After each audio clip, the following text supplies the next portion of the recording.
one thing has nothing to do with the other. Do you want the House to proceed with an impeachment inquiry at this point, an official impeachment Well, inquiry? I wouldn't mind because we have no rights. The way they're doing it, they've taken away our rights. So if they proceed, and, they'll just get their people, they're all in line, because even though many of them don't want to vote, they have no choice. They have to follow their leadership.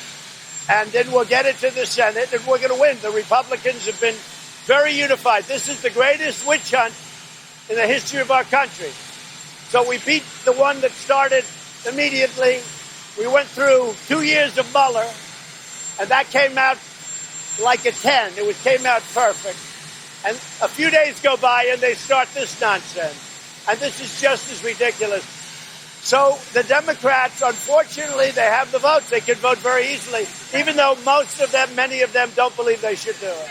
And I do believe that because of what they're doing with Pelosi and their real leaders, AOC +3, that's their real leaders. I really believe that they're going to pay a tremendous price at the polls. And we saw the first glimpse of it 2 weeks ago in a great state, North Carolina. We saw a great glimpse of what's going to happen. Because in North Carolina, we had 2 races.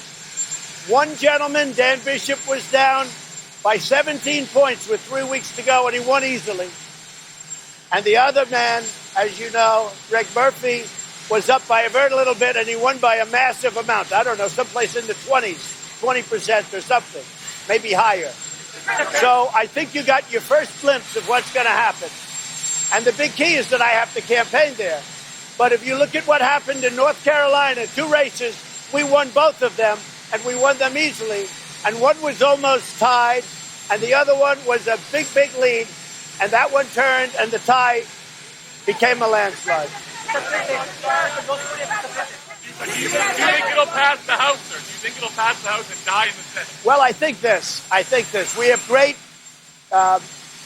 We have a great relationship in the Senate. I have a 95% approval rating in the Republican Party. I believe the Senate, and I haven't spoken to that many senators, but I believe the senators look at this as a hoax. It's a witch hunt. It's a disgrace. Should have never happened. Just like Russia collusion delusion should have never happened. That was a witch hunt. And just like that, should have never happened. So I think in the Senate, I think they feel that the Republican Party has been treated very, very badly. Now, in the House, they have the majority. They all vote with AOC and +3. Nancy Pelosi's petrified of them. I mean, she's afraid she's going to lose her position. Nancy Pelosi will lose her speakership right after the election when the Republicans take over the House.